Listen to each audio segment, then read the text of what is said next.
Aujourd'hui, dans cet épisode, je m'entretiens avec Pierre-Jean Luizard, qui est un spécialiste de l'Irak contemporaine.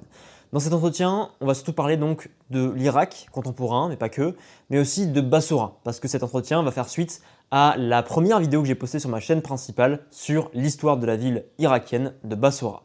Mais avant de rentrer dans le cœur du sujet, si vous voulez en savoir plus sur l'histoire arabo-musulmane et l'histoire de l'islam, eh bien, vous pouvez découvrir les meilleurs livres sur le sujet, je pense qu'il y en a une quarantaine ou une cinquantaine, en cliquant sur le premier lien dans la description pour télécharger le PDF récapitulatif où j'ai fait figurer toutes les références qui me semblent nécessaires si vous voulez déjà commencer à apprendre sur le sujet ou à approfondir votre savoir.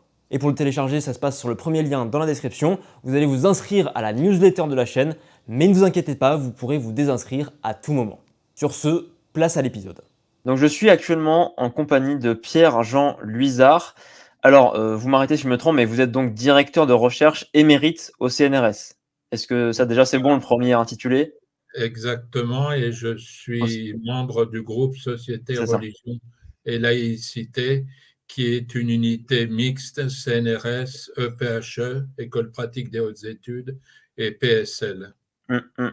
Et donc du coup, vous avez surtout étudié, mais vous avez étudié plus de choses, mais surtout l'Irak, l'histoire de l'Irak plutôt moderne contemporaine.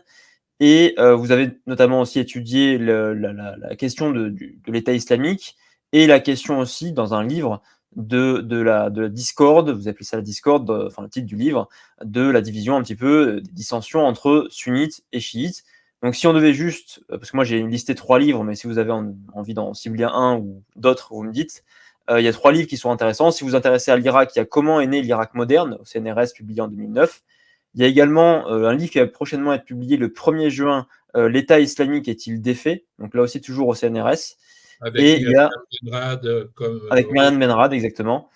Et il y a aussi Chiite et Sunnite, donc la grande discorde en 100 questions, aux éditions Taillandier, c'est Texto, hein, qui a été publié en 2019. Alors je ne sais pas si vous avez un ouvrage que vous voudrez conseiller aux gens avant de... Peut-être, oui, La République et l'Islam aux racines du malentendu, D'accord. chez Taillandier, je crois en 2017. Bah, je mettrai les références des livres de toute façon en description de la vidéo et je la ferai apparaître aussi sur l'écran pour que tout le monde sache de quoi on parle. Voilà.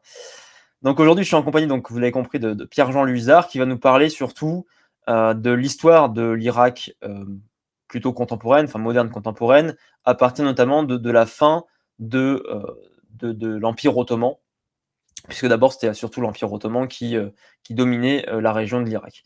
Donc, est-ce que vous pouvez nous resituer un petit peu cette histoire de l'Irak euh, un peu fin moderne, pour que chacun puisse un petit peu voir de manière chronologique au moins la succession des faits qui dominent. Alors, il faut rappeler que la ville de Bassora est le grand débouché portuaire d'une vaste région qu'on n'appelait pas l'Irak à l'époque ottomane, puisque l'État irakien est une création du XXe siècle par la puissance mandataire britannique. Il y avait plusieurs provinces, Bagdad, Bassora au sud et Mossoul au nord. Si l'on veut se référer à l'histoire ancienne pour chacune de ces villes, la ville de Bassora a eu le privilège aux yeux des musulmans d'être le premier grand camp militaire fondé par les musulmans. Et alors on le sait, la ville de Bagdad est une fondation abbasside beaucoup plus tardive. Donc il y a une primauté dont Bassora est fière, même si la ville aujourd'hui connaît un état de décrépitude sans précédent. Mm. Oui, parce que rappelons aussi que cette vidéo se base, enfin, surtout s'intéresser aussi à Bassora, la ville de Basra ou de Bassora, sur laquelle j'aurais publié une vidéo avant celle-là sur la chaîne principale où je ferai l'histoire, je récapitulerai toute l'histoire de la ville de Bassora, donc qui est située plutôt, on pourrait dire, au sud, un peu au sud-est de l'Irak actuel. Et Peut-être il faut ajouter que l'Irak est un très petit débouché sur la mer, sur le mm, golfe arabo-persique, à l'endroit où le Tigre et l'Euphrate se rejoignent dans le Chat el-Arab. Mm. sur environ 80 kilomètres avant de se jeter dans la mer. Et la ville de Basra, à la frontière iranienne, a donc un intérêt stratégique comme débouché portuaire et comme principale ville d'une région agricole très riche jusqu'aux années 70, on peut dire. Mmh mh. Donc est-ce qu'on peut juste mettre des petites bornes chronologiques? C'est-à-dire que quand est-ce que, par exemple, l'Empire ottoman a dominé l'Irak et donc Basra et quand est-ce que les premières puissances coloniales, dont notamment principalement, les Britanniques sont arrivés à Basra? En sachant également qu'auparavant, il y avait aussi des puissances maritimes comme les Portugais, aussi comme les Hollandais, qui ont aussi une influence locale, mais c'est surtout à l'époque moderne contemporaine que les Anglais sont enfin surtout contemporaine, que les Anglais sont arrivés. Alors, la ville de Bassora a été conquise par les Ottomans en même temps que la ville de Bagdad et que Mossoul. Et pendant des siècles, Bassora a été la capitale d'une grande province qui incluait le Hassa, aujourd'hui partie de l'Arabie saoudite, le Koweït, ainsi qu'une grande partie du littoral arabe, du golfe arabo-persique. La ville avait une position stratégique face au grand rival de l'Empire ottoman, l'Empire séfévide perse, porte-drapeau du chiisme, et a été à de nombreuses reprises victime de guerres, d'occupations, et a une tradition guerrière très ancienne qui ne date pas de l'époque moderne. Mmh mh. Tout à fait, parce qu'il faut bien avoir en tête que Bassora se situe vraiment à la frontière encore aujourd'hui, du coup, entre l'Iran et l'Irak aujourd'hui, et qu'auparavant, il se situe aussi aux frontières entre, du coup, les 2 grands, empires de l'époque, l'empire safavide, du côté de l'est et l'empire ottoman du côté de l'ouest. Donc c'était une zone de «frontière» entre guillemets qui était importante. Voilà, il y avait deux villes qui se faisaient face de part et d'autre du Châtel arabe. Du côté ottoman, il y avait la ville de Bassora, et du côté séfévide, il y avait une autre ville, la ville de Muhammara, qui était le siège d'un émirat soutenu par les Britanniques.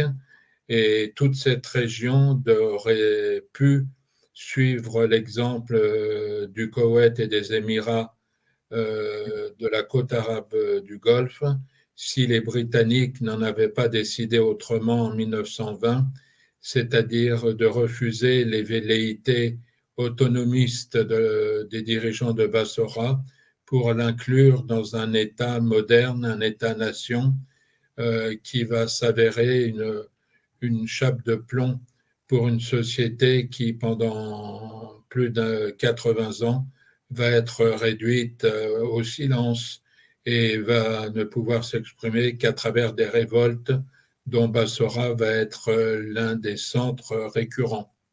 Mmh.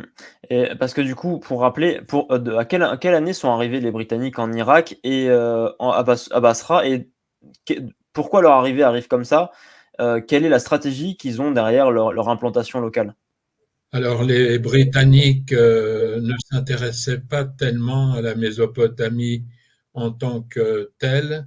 Ils voyaient Bassora et la route entre Bagdad et Bassora comme une partie importante de la route vers l'Empire des Indes Mmh. britannique, qui était le véritable souci des Anglais.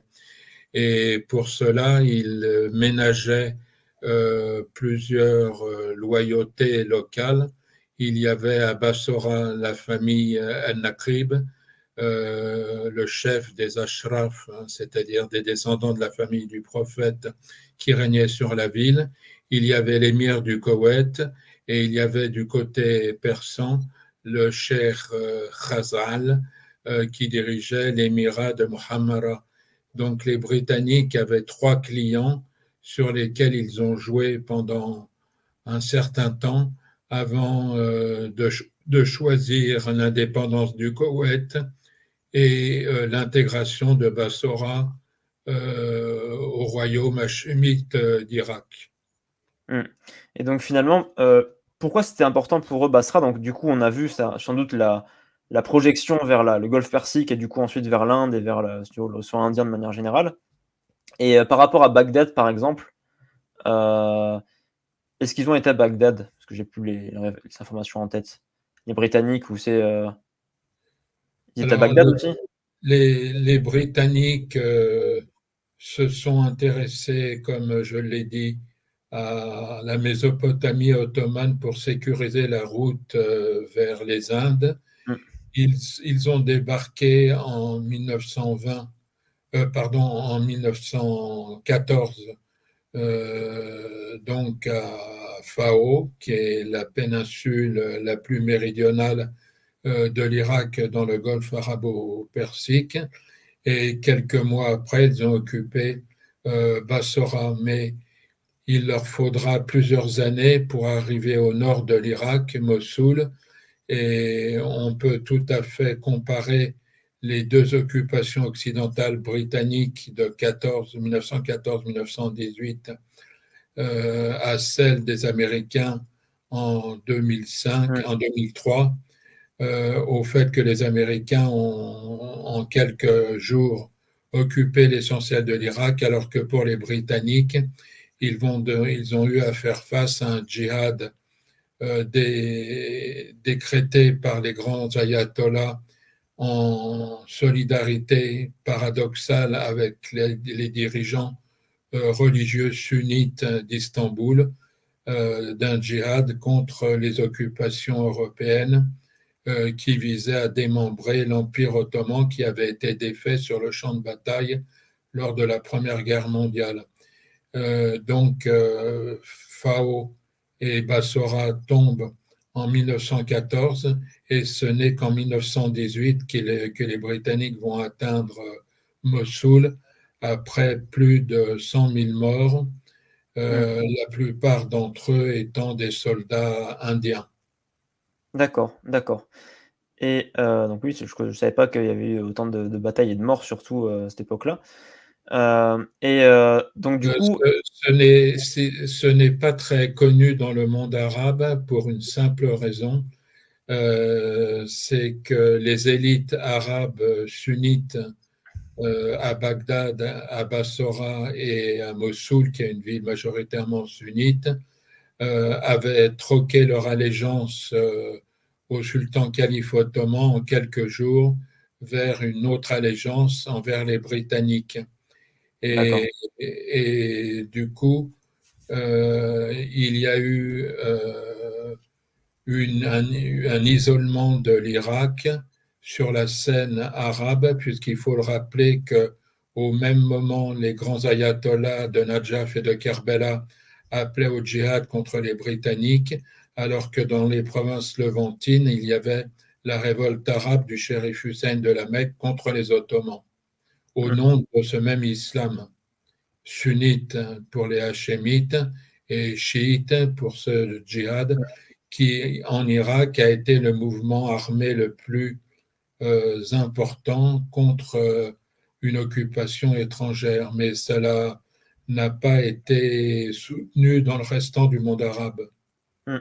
Donc puisqu'on parle de ça, je vais rebondir sur le sujet pour, bien se remettre en tête parce que, les gens ne savent peut-être pas, mais en quoi l'Irak justement est si, spécial? Dans le sens où il y a c'est pas des religions différentes, mais il y a des mouvements religieux musulmans, différents au sein de l'Irak, entre notamment sunnisme et chiisme, avec beaucoup de chiites. Est-ce que vous pouvez préciser ça? Parce que ça aura aussi un impact, sur ce qui se passe ensuite, après la 1re guerre mondiale et la mise en place d'un pouvoir sunnite en Irak par, notamment les Britanniques. Alors, l'Irak n'est pas une exception dans la région en termes de pluralité religieuse. Il y a le Liban, il y a la Syrie, où l'on retrouve un même phénomène communautaire. Non, ce qui distingue l'Irak peut-être des autres pays arabes, c'est l'importance des lieux Mmh. symboliques comme Bagdad, Bassora, on en a parlé, mais également c'est le berceau du chiisme avec la ville de Najaf où l'imam Ali est enterré et la ville de Kerbela qui est célébrée à travers la bataille de Karbala lors de Ashura et de l'Arba'iniya chaque année par les chiites. C'est donc cette majorité chiite dans une ville, dans un pays très important. Les chiites sont majoritaires également à Bahreïn et au Liban, mais ça n'a pas l'importance de l'Irak, qui dans l'histoire musulmane a une place à part. C'est donc cette majorité à la fois arabe et chiite qui distingue l'Irak des autres pays arabes plus que le multiconfessionnalisme et le fait que c'est l'un des rares pays où les Arabes sunnites sont minoritaires, Mmh. alors qu'ils sont majoritaires dans l'ensemble du monde arabe. Mmh. Et justement, qu'est-ce qui va changer du coup quand les Britanniques, je crois que c'est en 1920, vont mettre, au pouvoir un pouvoir sunnite? Donc notamment là, et ça vous rappelle, ceux qui ont regardé la vidéo, Laurence d'Arabie et cetera, Faisal, qui va devenir donc le roi de l'Irak. Alors, comme je l'ai dit, il y a eu un paradoxe. Les seuls en Irak à avoir répondu à l'appel au djihad du sultan calife ottoman ont été les chiites, là où ceux qui avaient été les relais locaux de l'Empire ottoman, les effendis, c'est-à-dire les membres de l'administration ottomane, les chefs religieux, les chefs de confréries soufis, ont pratiquement du jour au lendemain revu leur soutien à l'Empire ottoman vers un soutien envers une autre puissance qui s'avérait supérieure, à savoir les Britanniques. Pour quelle raison? Parce qu'il n'était pas question pour eux de perdre le pouvoir qu'ils détenaient depuis des siècles, que ce soit sous l'Empire ottoman ou sous les empires précédents. Les chiites avaient été exclus du pouvoir et c'est donc les élites arabo-sunnites qui assumaient l'entièreté des responsabilités et des charges. Et les élites sunnites ont vite compris qu'il fallait faire affaire avec les Britanniques si elles voulaient conserver le pouvoir. Donc on a vu très rapidement ces mêmes élites qui étaient déjà hostiles aux jeunes Turcs. Ils étaient plutôt partisans du sultan calife conservateur Abdulhamid. Et donc ça n'a pas été une grande violence pour eux de troquer leur soutien à Istanbul pour un soutien aux Britanniques et ils ont offert leur service assez rapidement. On l'a vu notamment en 1921 avec la création de l'armée irakienne qui venait supplanter les lévis assyro-chaldéennes pour lutter contre les tribus chiites insurgées. D'accord, et donc quelles conséquences ça a eu pour l'Irak? Mais très rapidement parce que là on va attaquer une grande histoire, mais quelles conséquences ça a eu cette, «ingérence» entre guillemets britannique et la mise au pouvoir d'un pouvoir sunnite?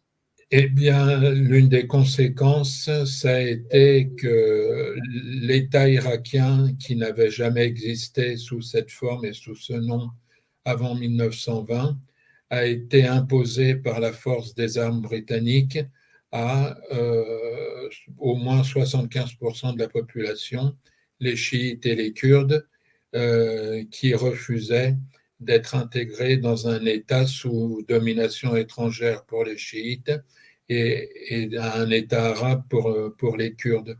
Cela veut dire que c'est un État qui n'a pu se maintenir que grâce à la répression. Et cette répression, cette guerre civile intérieure va se poursuivre dans les années 20, 30, 40, 50, 60, 70 jusqu'à la chute du régime de Saddam Hussein en 2003. L'Irak n'aura connu que quelques années de paix sous le régime du général Qassem en 1958 et au début du régime de Saddam Hussein en 1968. D'accord. Bon après tous les grands événements, de toute façon je vais en parler dans la première vidéo, on n'aura pas le temps d'y revenir parce que c'est toute, il y a beaucoup d'événements qui se passent entre-temps aussi.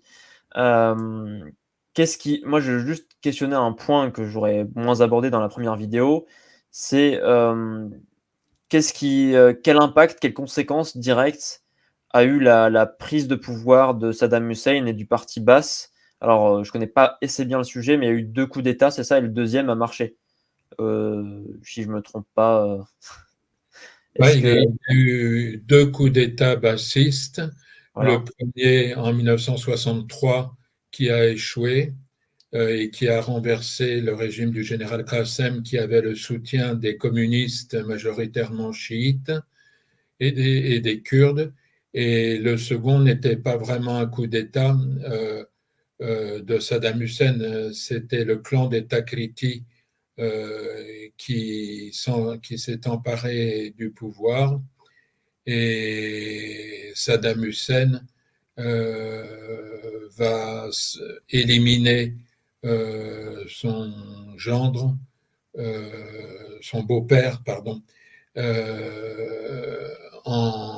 à la fin des années 70, et donc prendre l'entièreté du pouvoir, mais le second coup d'État bassiste a mis à bas un régime pro-nassérien, le régime des frères Aref de 1963 à 1968. Et après, on peut dire que Saddam Hussein a entamé sa marche vers le pouvoir en éliminant les membres de sa famille qui le concurrençaient. Mmh mh. Donc après tout ce qui suit, on connaît un petit peu les choses. Alors je sais pas s'il y a eu des guerres civiles déjà, une guerre civile avant la guerre Irak-Iran. Je sais pas si en tout cas, il a arrêté au moins des opposants, il les a, ouais, exécutés aussi certains. Il n'y a eu que cela, en fait. Mmh. L'Irak, comme je l'ai dit, a connu une situation de guerre civile et de guerre extérieure permanente, ce qui manifestait le refus d'une part importante de la société irakienne des différents régimes successifs, qu'ils soient issus de coups d'État militaires ou non. L'association des Kurdes et des chiites tentée sous la monarchie, sous le général Qassem et au début du régime de Saddam Hussein a échoué. Et il y a eu un fait très important qui a précipité l'Irak vers des guerres intérieures et extérieures. C'est l'émergence d'un nouveau clergé chiite, d'un jeune clergé chiite, à partir des années 50, qui a remplacé le clergé traditionnel qui lui-même avait pris la tête de la lutte contre la domination étrangère. Et avec Mohamed Bakr al-Sadr qui a été exécuté sur ordre de Saddam Hussein en 1980, l'Irak va s'enfoncer dans une guerre confessionnelle entre chiites et sunnites qui va s'élargir à l'extérieur des frontières en se transformant en guerre irano-irakienne. D'accord. C'est vrai que il faut vraiment comprendre ceux qui vont, regarder cette vidéo que voilà, l'histoire de l'Irak, surtout contemporaine, mais même avant un petit peu, mais surtout contemporaine, elle est très, très agitée et aussi très complexe quand on l'aborde. Si vous voulez, on peut dire une chose, c'est qu'il y a eu des tentatives pour réformer un système qui était un système à la libanaise, mais inavoué. Au Liban, le confessionnalisme politique est non pas écrit, mais il est officiel, avec on réserve tel poste pour tel membre de communauté. En Irak, il n'a jamais été question de cela. Et il était très malvenu de comparer l'Irak et le Liban. Pourtant, c'est bien la même chose qui s'est mis en place dans un système irakien, et il faut remonter assez loin, notamment dans le Code de la nationalité irakienne de 1924, pour voir qu'on est bien en face d'un système de confessionnalisme politique. Je m'explique. Il fallait savoir qui allait être irakien après la fondation de l'État et qui ne le serait pas. Et ceux qui avaient eu la nationalité ottomane attachée au sunnisme ont eu leur nationalité irakienne sans même faire de formalité. Les quelques rares qui avaient une nationalité iranienne devaient faire une demande de nationalité qui était souvent refusée, et l'immense majorité qui n'avait aucune notion de ce qu'une nationalité pouvait signifier a dû également faire sa demande de nationalité irakienne. Donc on en est arrivé à ce paradoxe que l'immense majorité des Irakiens a dû prouver son irakité pour avoir un passeport irakien, là où des Yéménites et des Syriens qui ont eu des responsabilités gouvernementales ont eu la nationalité irakienne sans même la demander, uniquement parce qu'ils étaient sunnites. Et est-ce que vous pourriez nous informer un petit peu sur la situation actuelle de l'Irak? Vraiment, d'aujourd'hui, qu'est-ce qui se passe d'un point de vue, surtout politique, religieux? Bon, tout ça, c'est lié, bien évidemment, mais qui c'est qui est au pouvoir et quels sont les grands pouvoirs, les grands groupes d'influence? Je pense notamment, par exemple, aux milices chiites qui sont toujours très fortes, depuis un bout de temps déjà, depuis des décennies. Qu'est-ce qui se passe actuellement en Irak? Alors, ce système de domination des élites sunnites arabes sur les chiites et les Kurdes a duré de 1920 dans le cadre de l'État irakien jusqu'en 2003. En 2003, les Américains n'ont pas réalisé qu'en suscitant la chute de Saddam Hussein, ils allaient provoquer l'effondrement de l'État et avec une nécessité de recréer des institutions le plus rapidement possible parce qu'ils faisaient face à des insurrections de tous les côtés, chez les sunnites, mais aussi chez les chiites, avec Muqtada Sadr qui s'affrontait aux soldats britanniques et américains. Et en parlant de Bassora, il faut rappeler que Bassora a été très difficile à prendre euh, et que le mouvement sadriste, les partisans de Muqtada Sadr, ont été très virulents contre les soldats britanniques à qui avait été attribué le sud de l'Irak. L'Irak avait été divisé entre Polonais, Américains à Bagdad et Britanniques au sud. Il y a Le mouvement sadriste était, il faut rappeler aussi, c'était une milice, enfin, parti chiite.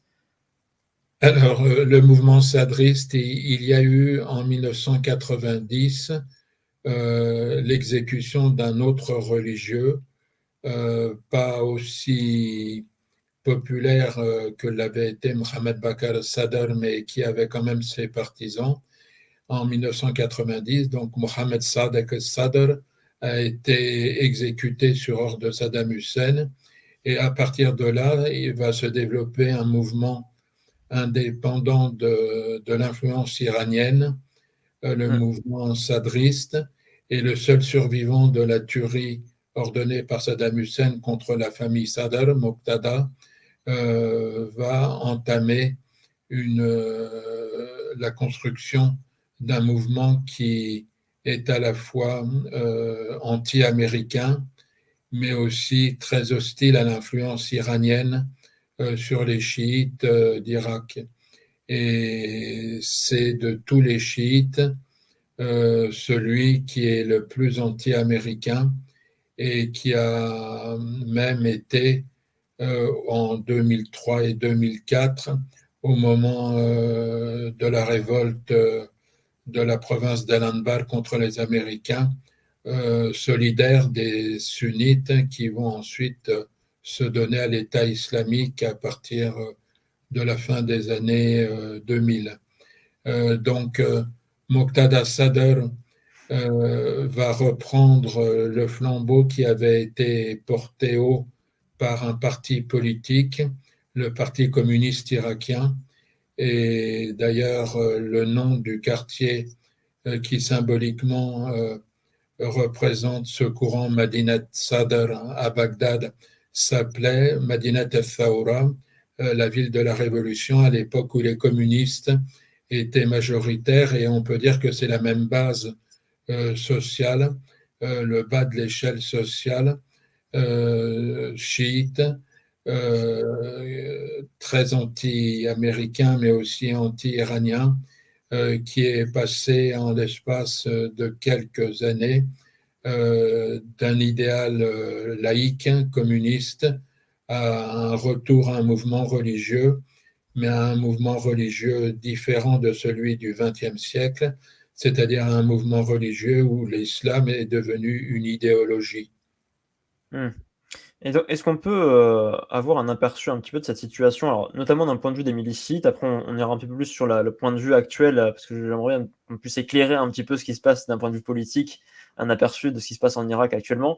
Parce qu'il faut bien comprendre qu'aujourd'hui, surtout après, le régime de Saddam Hussein, mais ça commençait déjà avant, les milices chiites étaient de plus en plus importantes et elles sont aussi plurielles. Elles sont plurielles parce qu'il y en a, comme vous l'avez dit, hein, qui sont pro-iraniennes, qui sont rattachées directement à l'Iran, et il y en a d'autres qui sont vraiment plus nationalistes, entre guillemets, je ne sais pas quel mot je pourrais mettre dessus, qui sont plutôt pro-Irak et pas sans lien avec l'Iran, en fait. Et en plus, il y a plusieurs milices qui se sont créées ou reformées. Alors, je ne sais pas si je dis les bons termes parce que je n'ai pas forcément les connaissances pour en parler profondément. Mais après la victoire contre l'État islamique, ou plutôt pendant que l'État islamique attaquait l'Irak, des milices chiites, ce sont elles surtout qui ont tenu les assaillants pour protéger l'Irak. Donc c'est à partir de là que les milices ont gagné encore plus de pouvoir. Donc est-ce que vous pouvez nous parler un petit peu d'un aperçu de ces milices chiites Oui, alors ces milices, en fait, il faut remonter à la guerre entre l'Iran et l'Irak. Mm.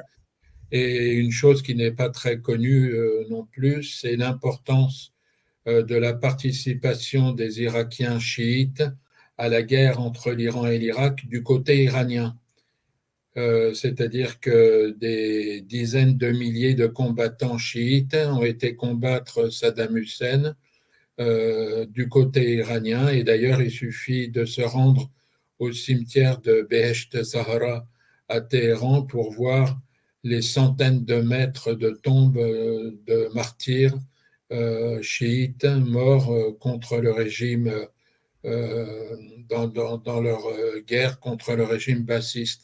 Les premières milices ont été créées à cette occasion, notamment les milices du Conseil supérieur de la révolution islamique en Irak qui était pro-Khomeini et qui était dirigé par les fils d'un grand ayatollah, El-Hakim.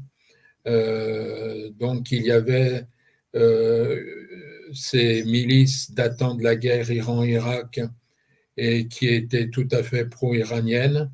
Il y avait d'autres milices liées au parti d'Arwa, le parti chiite le plus ancien, né à la fin des années 50 et créé sous l'influence de Mohamed Bakr al-Sadr, qui n'était pas spécialement pro-iranienne et qui se sont divisés en même temps que le parti en différentes tendances, une pro-syrienne, une pro-iranienne et une pro-irakienne, si l'on peut dire.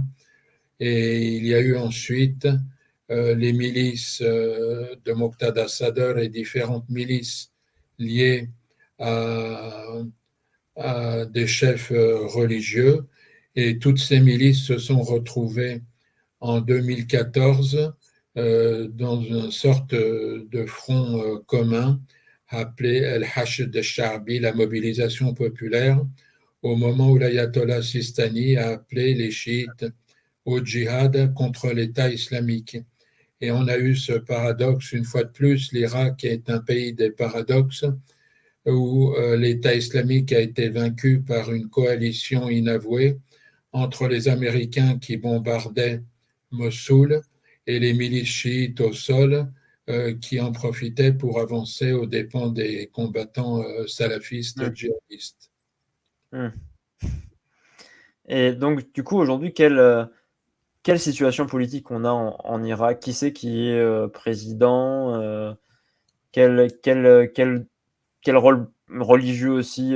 Quels personnages religieux sont importants? Quel groupe? Alors là aussi, le système créé en 2003 par les Américains est un nouveau paradoxe, puisque étant orphelin de cette minorité arabe sunnite qui lui avait permis de survivre, l'État irakien devait trouver des alliés sur place. Et les Américains n'ont eu d'autre choix que de s'adresser à ceux qu'ils avaient combattus jusqu'alors, à savoir les chiites. Je ne parle pas des Kurdes, dont l'influence était quand même marginale. Et on a vu donc les, des combattants qui avaient mené une guerre contre Saddam Hussein. Je rappelle qu'à l'époque, Saddam Hussein était soutenu par les pays occidentaux, la France en premier et les États-Unis de même. Donc ces mêmes ennemis des Américains revenaient triomphalement en Irak et proposaient leur service aux Américains qui n'étaient pas enchantés, comme on peut l'imaginer, de voir ces enturbanés revenir d'un pays qui était associé à l'axe du mal, mais ils n'avaient pas le choix. Et c'était ça où le chaos généralisé.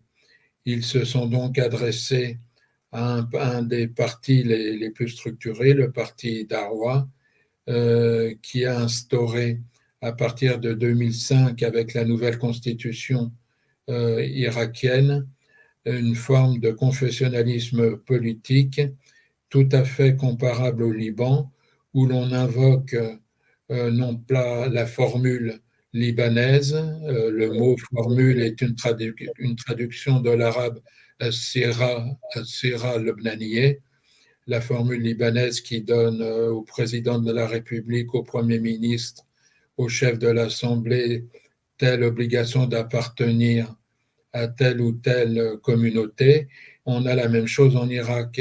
On appelle cela la tradition, comme s'il y avait une tradition de confessionnalisme politique qui donne au président de la République l'obligation d'être un Kurde de la tendance de Jalal Talabani, c'est-à-dire de l'Union patriotique du Kurdistan dont la capitale est Sulaimaniye, au Premier ministre qui est le poste le plus important, un chiite, et au président de l'Assemblée, le poste le moins important était laissé aux Arabes sunnites. C'est un poste qui n'a, on l'a vu, que très peu d'importance, mais cela signifiait une reconstruction politique sur le modèle libanais, avec la tentation aujourd'hui, par le biais de zones autonomes comme le Kurdistan, de diviser l'Irak en 3 parties sur une base communautaire. C'est une chose faite pour le Kurdistan. Bassora a été très tenté pendant un moment par une autonomie encouragée en cela par sa richesse pétrolière et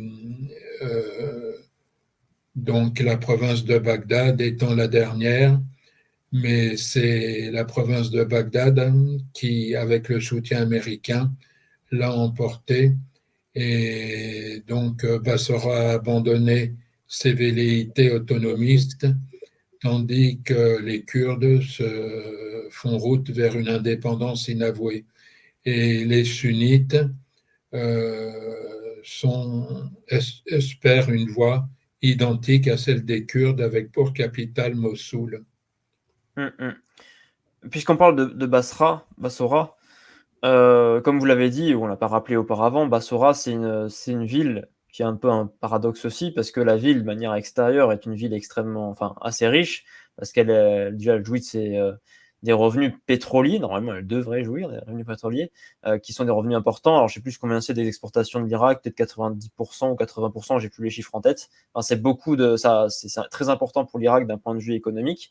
Mais comment expliquer justement que la ville, aujourd'hui, mais depuis un bon bout de temps quand même, décline grandement et que les habitants soient de plus en plus pauvres et qu'il y a un déclin général à la fois économique, écologique, sanitaire, d'un point de vue aussi des services publics. Comment expliquer ça rapidement, juste cibler les points les plus importants pour qu'ensuite on aille un peu plus loin dans les questions, parce que je sais que c'est une problématique qui est très, très, très profonde. Eh bien, je dirais que des trois grandes villes irakiennes, Bagdad, Bassora et Mossoul, Basra fait partie des villes dont le projet politique a été vaincu. C'est Bagdad qui a imposé avec le soutien américain un confessionnalisme politique et communautaire inégalitaire, donc très favorable aux Kurdes et beaucoup moins favorable aux sunnites, et qui a mis à mal toute velléité de voir Bassora retrouver le rôle qu'elle avait à l'époque ottomane, où elle dominait une province, la province de Vikar et de Maysan. Même si c'est toujours le cas formellement, on peut dire que les élites politiques de Bassora ont été vaincues et qu'elles n'ont pas de successeurs, contrairement à Mossoul, qui aujourd'hui tente de se reconstruire sur une base communautaire à l'image du Kurdistan. Alors justement, pourquoi, c'était une question personnelle, je vais l'afficher à l'écran. Pourquoi Bagdad, autrement dit le pouvoir irakien, méprise Bassora? Parce que c'est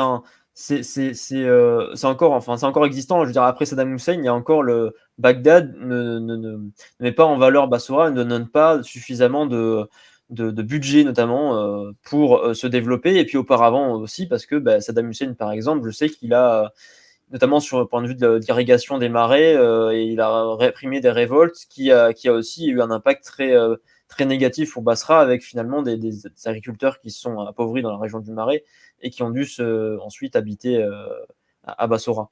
Donc pourquoi il y a ce mépris finalement, et comment il s'est incarné, comment il s'est matérialisé, Alors, ce mépris? ces relations très perverses entre Bagdad et Bassora s'expliquent par la richesse potentielle économiquement parlant de la grande ville du Sud. Il faut rappeler qu'en 1948, le pétrole a été découvert dans la région de Zubair et que Bassora est un grand port pétrolier qui exporte 70% du pétrole irakien.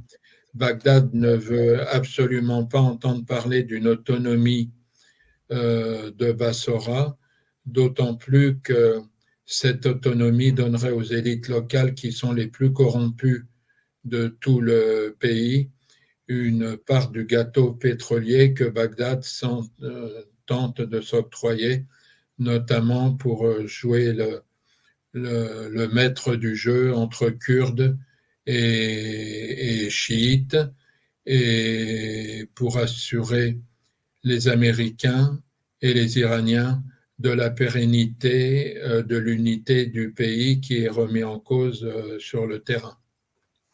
Mmh. Et donc du coup, par exemple, juste pour, cibler un point, moi je me posais la question, par exemple, du pourquoi Saddam Hussein, par exemple, enfin sans doute contre les chiites, contre les rébellions, qu'il y a eu, pourquoi Saddam Hussein a asséché les marais, et a voulu réprimer des opposants près de Bassora? Alors, Bassora est proche de la zone des marais qui sont en voie d'assèchement aujourd'hui. Il faut rappeler que cette zone était une zone où une partie importante de la population était à l'époque ottomane de rattachement iranien, ce que l'on Mmh. appelait le rattachement iranien, ce qui avait permis d'exclure un certain nombre d'Irakiens qui étaient passés de l'autre côté de la frontière, du côté de l'Iran.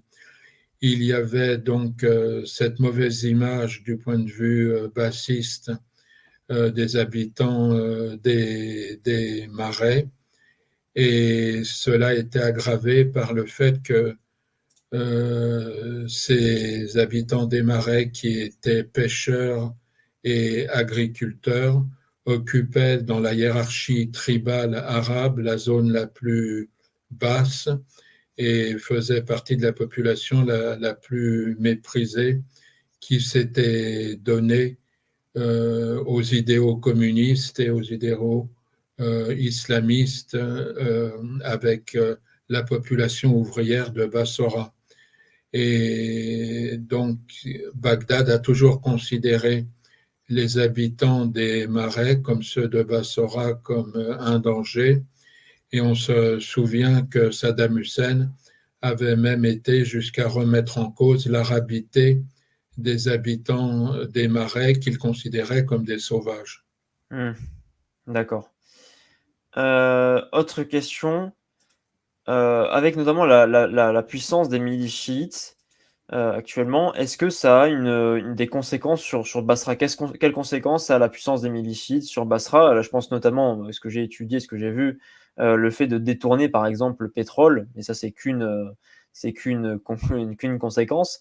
Et du coup aussi, au sein de la ville, y a-t-il des tensions aussi, interreligieuses entre sunnites et chiites? Il y en a eu auparavant déjà, mais Alors, l'impression que l'on a lorsque l'on va à Bassora, c'est la déchéance, la misère et le désespoir.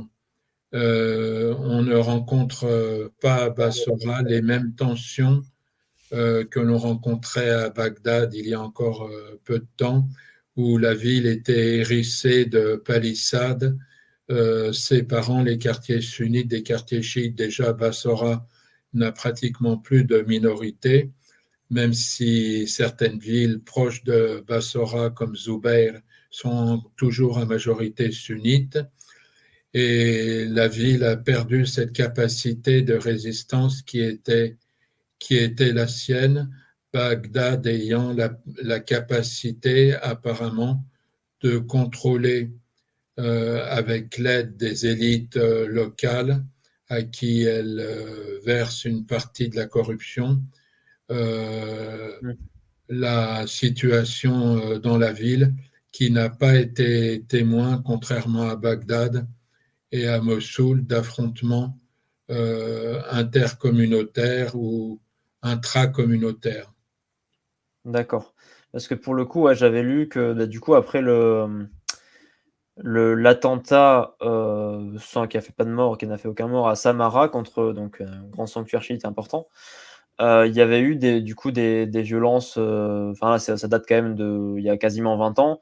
Il y a eu des violences du coup, des chiites contre les sunnites, à Bassora et qui les avaient aussi, pas mal de familles, sunnites avaient été contraintes à l'exil, avaient dû quitter, Basra.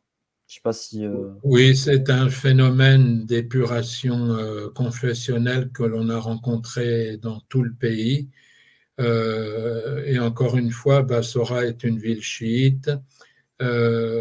C'est très différent de Bagdad, hein, où les deux communautés étaient à égalité avant la guerre civile et maintenant Bagdad est une ville à 80% chiite.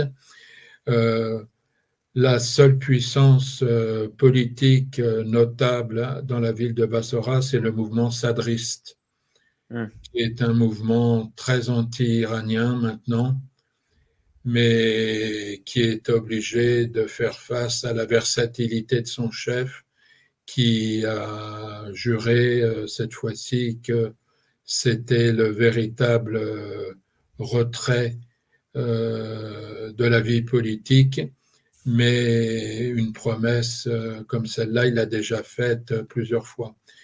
Donc, c'est une ville qui manque de perspectives politiques et où les revendications des élites locales se limitent à un partage du gâteau pétrolier avec Bagdad. mmh mh. Et donc ouais, c'est une ville qui est, qu'on peut qualifier en quelque sorte de sinistrée parce qu'elle a très peu de moyens finalement qui lui parviennent du gouvernement central pour développer ses services publics et aussi, mais j'en ai parlé dans la vidéo, mais je sais pas si on peut revenir un petit peu aussi, c'est, l'idée aussi que Basra, c'est, une localité, une ville qui est aussi au centre des rivalités, entre, l'Irak et l'Iran et que l'Iran, par exemple, d'un point de vue, de l'hydraulique, met en place des barrages qui aussi ont eu des effets négatifs pour Basra, c'est-à-dire, déjà l'assèchement du fleuve et de la conjonction des 2, du Tigre et de l'Euphrate et aussi la hausse de la salinité de l'eau qui est un problème à Basra. Oui, ce n'est pas là les seuls problèmes.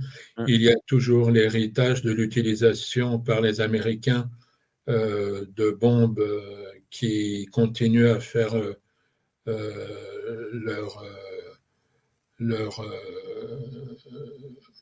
de bombes à phosphore et d'armes de destruction massive interdites par les conventions internationales, qui continuent à faire de la ville le premier endroit pour les malformations de bébés. C'est une ville sinistrée. Quand on va à Bassora, on est frappé par l'absence des services publics Mm. et par les chantiers inachevés que l'on voit par manque d'argent, alors que c'est l'une des villes les plus riches d'Irak. On peut tout à fait comparer cela avec Mossoul, qui a été détruite cette fois-ci par la guerre et par les bombardements américains et alliés, et qui est proche de gisements pétroliers dont la ville ne profite absolument pas, à part le musée que l'on met en exergue comme le symbole du retour de la ville à une situation normale. Mais il est vrai que Mossoul est sous le feu des projecteurs, alors que Bassora ne l'est pas. Euh, c'est probablement l'image la plus désespérante que l'on puisse avoir d'Irak. Mm. Donc je vais essayer d'en mettre un petit peu de positif, si possible. Je ne sais pas, je pose une question.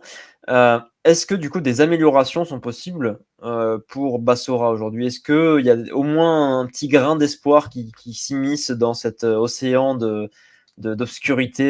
Est-ce que c'est possible qu'on ait au moins un petit espoir pour que la situation s'améliore, ne serait-ce qu'un petit peu?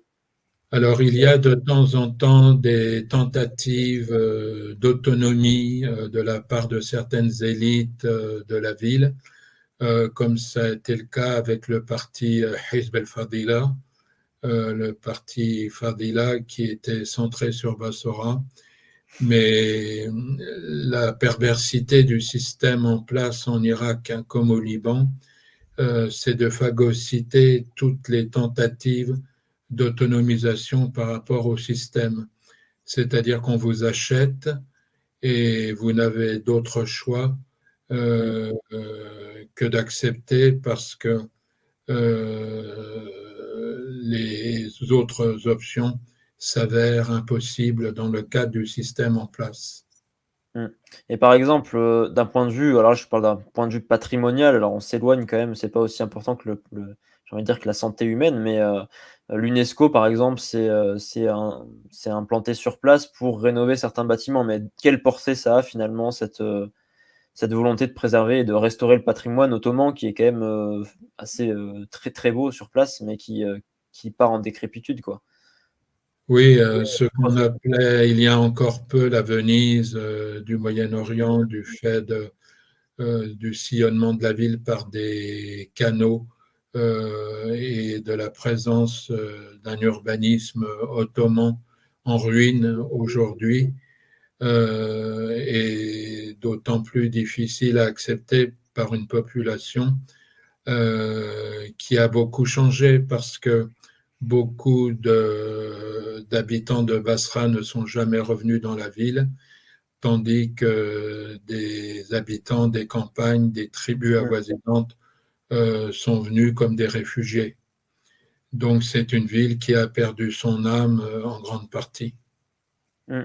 Oui, parce que j'avais vu dans des articles, finalement, les nouveaux habitants, souvent réfugiés qui sont arrivés, ont commencé aussi pour certaines à habiter des anciennes maisons ottomanes justement, et que donc ça contribue aussi à endommager encore un peu plus un patrimoine qui était déjà en danger.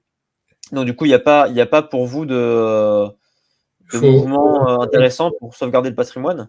il faut rappeler que ce patrimoine est particulièrement fragile parce qu'il est construit en briques et contrairement à Mossoul qui est en pierre.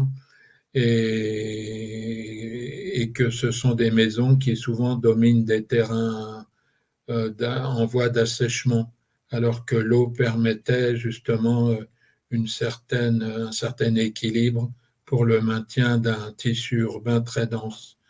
Donc aujourd'hui, c'est le rôle de l'UNESCO de mettre en avant des entreprises de réhabilitation du patrimoine historique.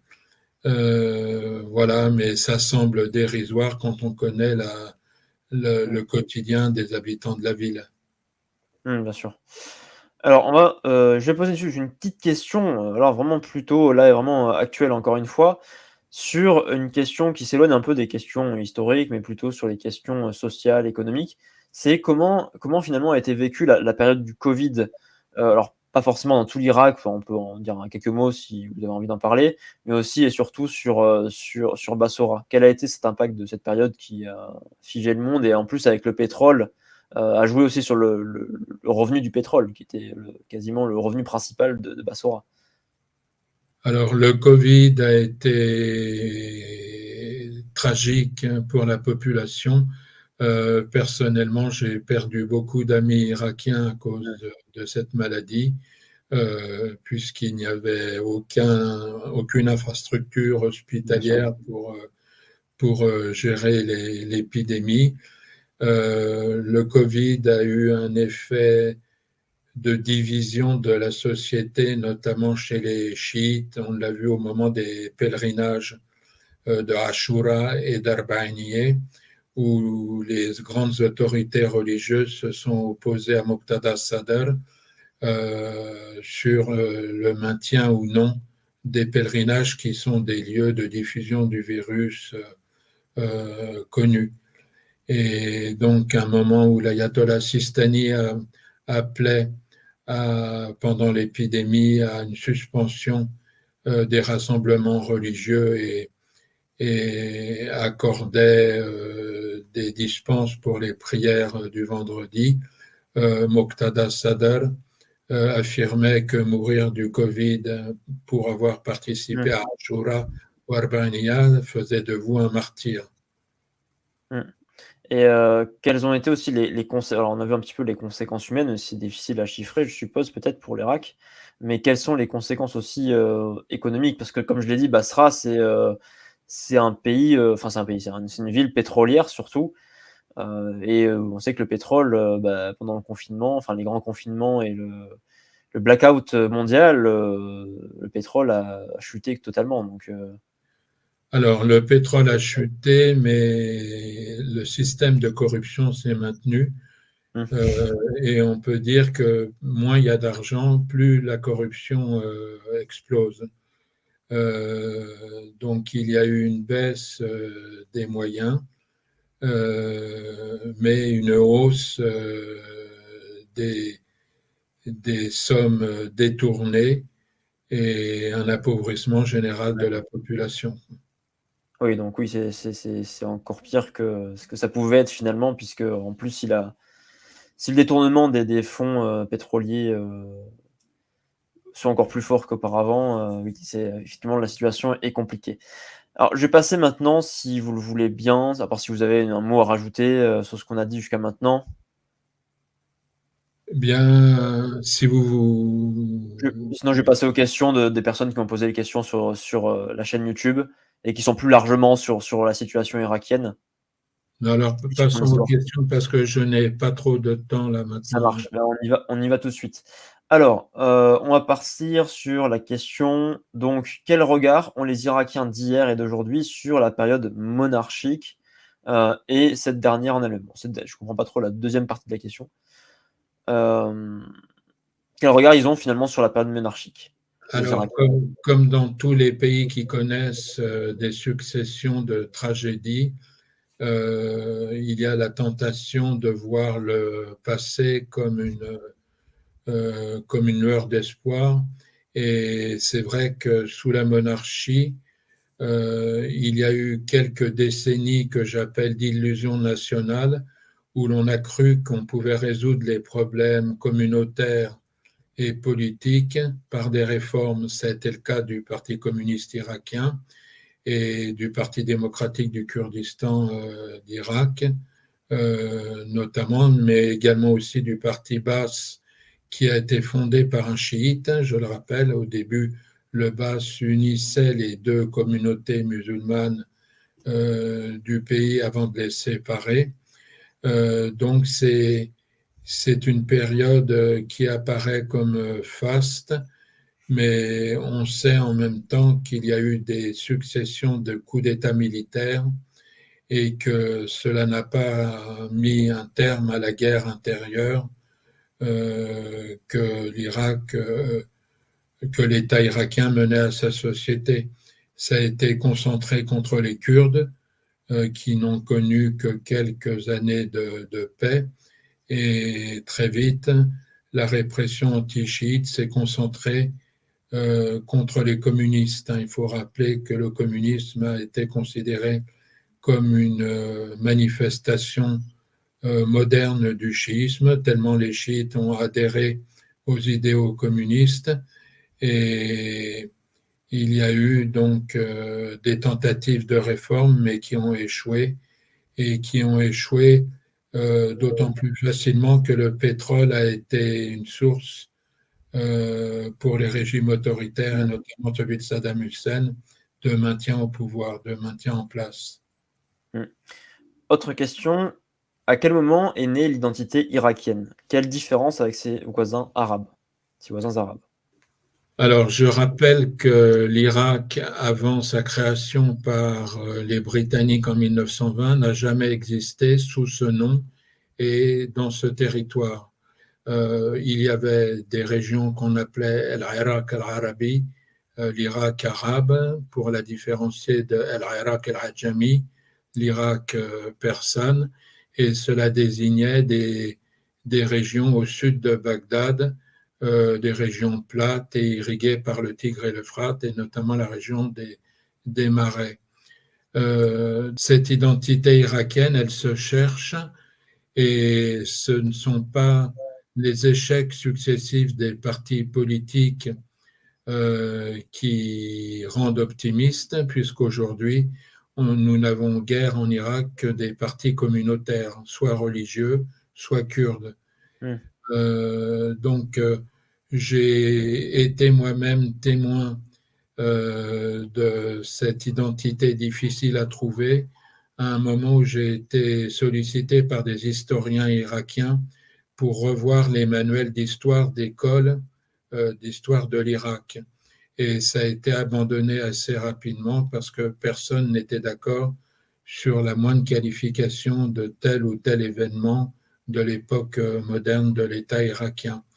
Il y a donc une vision, un peu comme au Liban d'ailleurs, on n'est pas libanais de la même façon, suivant qu'on est maronite, druze, chiite, sunnite, et on n'est pas irakien de la même façon, suivant qu'on est sunnite ou chiite.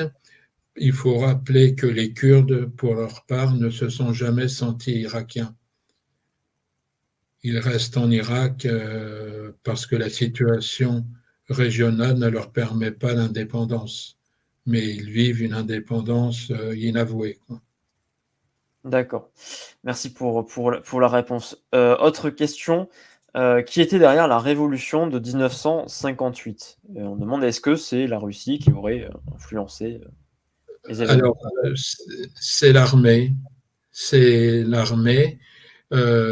Pour mettre un terme au coup d'État militaire, ce sont certains militaires progressistes qui, suivant l'exemple de l'Égypte, de Nasser, voulaient mettre un terme à un régime haï par l'ensemble de la population, parce que quand on veut avoir un exemple de quel souvenir les Irakiens ont de la monarchie, il faut rappeler le sort de Nouri Saïd et du dernier représentant de la famille impériale qui ont été massacrés par la foule en colère en 1958. Donc, La monarchie n'avait pas laissé que des bons souvenirs et c'était des officiers progressistes qui eux-mêmes vont se diviser entre nassériens, pro-égyptiens, et pro-irakiens avec le général Qassem qui va s'emparer du pouvoir aux dépens de ses compagnons de lutte. Mmh. Autre question, donc je vais la reformuler un petit peu, on pourrait partir parce que ça va être un petit peu long sinon, mais quelle est aujourd'hui, la place de l'Irak, dans la mondialisation et notamment donc dans l'économie mondialisée? Heu, Quelle est la place de l'Irak? Je Mais sais pas si c'est très difficile à dire parce que rien n'est au clair. Il y a beaucoup là, de pétrole, par exemple, exporté illégalement. Euh, c'est très difficile. C'est un peu comme au Liban, hein, on ne peut croire qu'aucun chiffre. mmh, Tout est mensonger et tend à occulter l'accaparement par une caste au pouvoir, notamment chiites et kurdes, mais aussi de quelques sunnites, donc des richesses du pays. Il faut rappeler que, par exemple, à certains moments, l'Irak exporte du pétrole vers l'Iran, alors que l'Iran a son propre pétrole. Cela veut dire que le prix auquel l'Irak vend son pétrole à l'Iran est moindre que le coût de l'exploitation pétrolière en Iran même. Voyez. mmh, mmh. Alors, dernière et ultime question, mais qui est une question, philosophique, historico, complexe. C'est donc, les frontières des pays du Moyen-Orient ont-elles un sens? Donc c'est un sujet un peu plus large. Eh bien, je m'explique sur ce sujet dans un ouvrage qui est paru l'an dernier sur 5 États arabes en faillite qui ont beaucoup de points en commun, et notamment celui de frontières artificielles non reconnues par les populations. Et la meilleure preuve en est la manœuvre de Daesh d'abolir la frontière syro-irakienne en 2014 en abolissant une frontière qui séparait des populations, chamar en particulier, des populations bédouines qui étaient séparées par des frontières imposées par des accords secrets entre Français et Britanniques. Mmh. Est-ce qu'on peut, est-ce qu'on pourra répondre à la question de manière très, schématique? Parce que c'est vrai que l'État islamique, lui, déjà pour lui, il y a qu'un seul type d'État qui peut exister, c'est l'État islamique. Donc forcément, lui, il est contre, l'État islamique est contre tout, système nationaliste. Donc, ils sont contre les frontières Si nationales. vous voulez, on peut dire que la question des frontières est intimement liée à la question des systèmes politiques en place. Parce que ces frontières qui n'existaient pas à l'époque ottomane, on pouvait circuler librement d'Istanbul à Alep, hein, Damas, Beyrouth et jusqu'à Amman. Donc, ces frontières ont été créées de telle façon d'isoler des citoyens qui étaient des citoyens ottomans les uns des autres et de créer des systèmes où l'on donne la priorité aux minorités. Ça a été le cas au Liban, où d'abord les maronites et les druzes, puis les maronites et les sunnites se sont emparés de l'essentiel des clés du pouvoir, et ça a été le cas en Irak, où les sunnites ont détenu l'essentiel du pouvoir, notamment le pouvoir militaire, donc de 1920, création de l'État jusqu'en 2003. Et c'est encore vrai de façon renversée de 2003 à nos jours, où les chiites sont majoritaires en Irak, mais minoritaires dans un monde arabe dont ils ne peuvent pas se dissocier. malgré tout. L'Irak ne peut pas créer des frontières étanches avec le restant du monde arabe.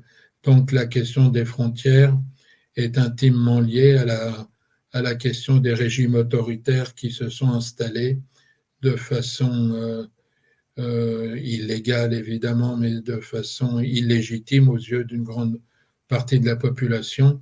C'est la même chose pour la Syrie et pour le Liban.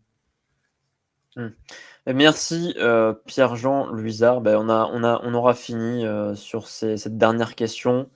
Est-ce que vous voudrez ajouter un petit mot, une petite, réflexion, pour terminer cet entretien? Non, je crois avoir tout dit. C'est parfait. En tout cas, je vous remercie de nous avoir transmis ce savoir. C'est important aujourd'hui de s'intéresser aussi à l'Irak, où moi je me suis intéressé du coup par le biais de Bassora, mais on voit aussi que cette histoire, elle est extrêmement riche et ça fait toujours un petit peu de mal de voir finalement que ce pays et cette région, pour Bassora en l'occurrence, elle est ce qu'elle est aujourd'hui et son état, c'est compliqué. Voilà. Oui, oui, ben, c'est un sujet tragique, hein, Mm. et je me retrouve souvent avec des amis irakiens, il m'en reste quand même, et nous appelons nos retrouvailles les lamentations, parce qu'il y a peu de choses positives à dire sur la situation du pays aujourd'hui et sur les espoirs d'en sortir. Mais espérons, on croise les doigts et Espérons. espérons. Il faut du positif, parce que si on donne que du négatif, on va finir par une note positive. Espérons tous que la situation s'améliore un Oui, jour. il y a toujours de Voilà, l'espoir, évidemment. Ouais. c'est ça. Tant qu'il y a de la vie, il y a de l'espoir, hein. C'est un peu une maxime, naïve, mais on va finir par ça. Non, il faut y croire, effectivement. Merci beaucoup Pierre-Jean Luizard. Encore une fois, je mettrai tous vos livres intéressants, importants, les essentiels dans la description et puis je les afficherai aussi à l'écran au cours de la vidéo. Donc merci à vous encore une fois. Merci à vous et puis ben, je suis à votre disposition hein, s'il y a la moindre chose à ajouter. Voilà, n'hésitez pas. Merci beaucoup et bonne soirée. Bonne soirée à vous. Au revoir. Merci. Enfin, je vous rappelle que vous pouvez découvrir les meilleurs livres sur l'islam et l'histoire arabo-musulmane en découvrant le PDF qui est disponible en cliquant sur le premier lien en description. Vous pouvez le télécharger en vous inscrivant à ma newsletter, mais ne vous inquiétez pas encore une fois, vous pouvez vous désinscrire à tout moment si vous n'appréciez pas le contenu que je vous transmets. Il faut savoir que le contenu il est assez simple, c'est tout simplement vous transmettre des nouvelles connaissances sur l'islam et l'histoire arabo-musulmane et vous parler des programmes que je crée en parallèle des chaînes YouTube. Sur ce, je vous dis à la prochaine.